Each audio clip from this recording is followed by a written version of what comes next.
guest is loves to travel, looking for better material, and also giving up his seat, except when flying United. Ladies and gentlemen, put your hands together for Alex Ross.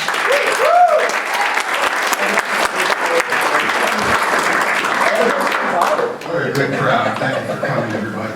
You know, I wanted to tell you about my cats. I've got 7 cats in the house. 2 of them are mine.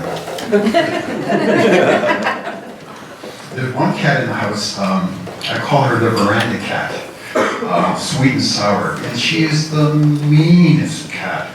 She growls, she makes this kind of sound like this, and she scares the other cats.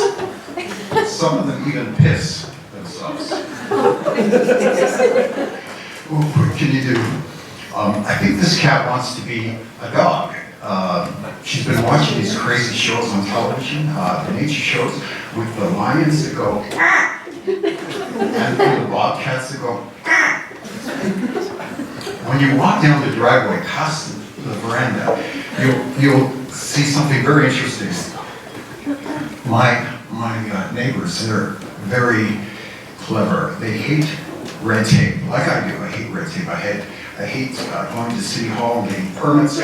So you see all these wonderful additions in the back of their houses, and you wonder, you know, did they go for permits? And it turns out that there are tree houses, and the kids sit in the tree houses, and they've got their games, and they're watching television, and they've got their bedrooms in there, and no permits. So they're so great that even the in-laws are trying to kick the kids out.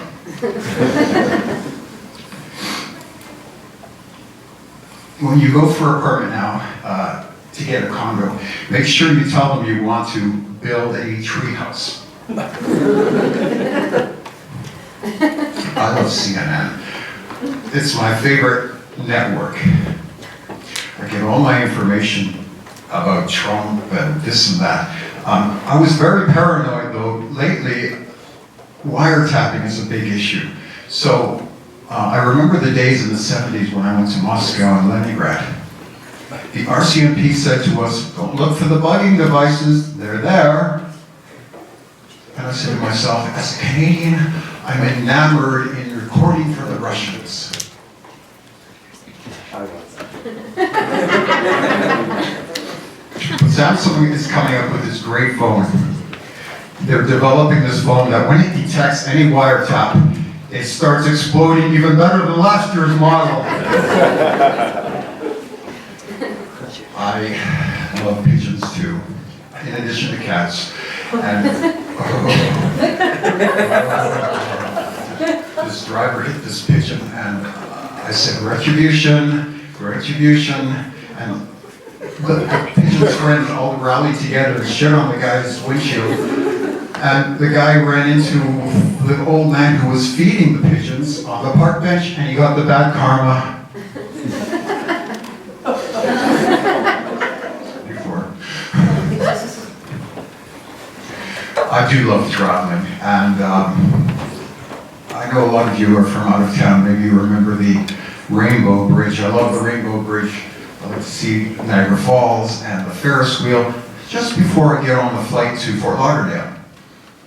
And in the old days, I used to be really worried because I saw these guards there at the border, and they worried me because they appeared to me similar to Nazi Gestapo, and I was always welcomed with "Have a passport" and "Have a Werk," and I was really worried. And I said, "What's with this? You know, we're Canadians. We have health care."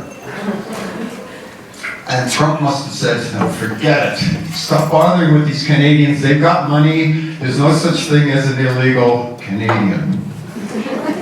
So, all of a sudden they shipped all those bad ones out. They kicked them out, and I'm so pleased because now we can cross the border as Canadians, and we're free, and we can build our tree houses for the cats, and we can build the tree houses for the kids. Thank you very much, everybody.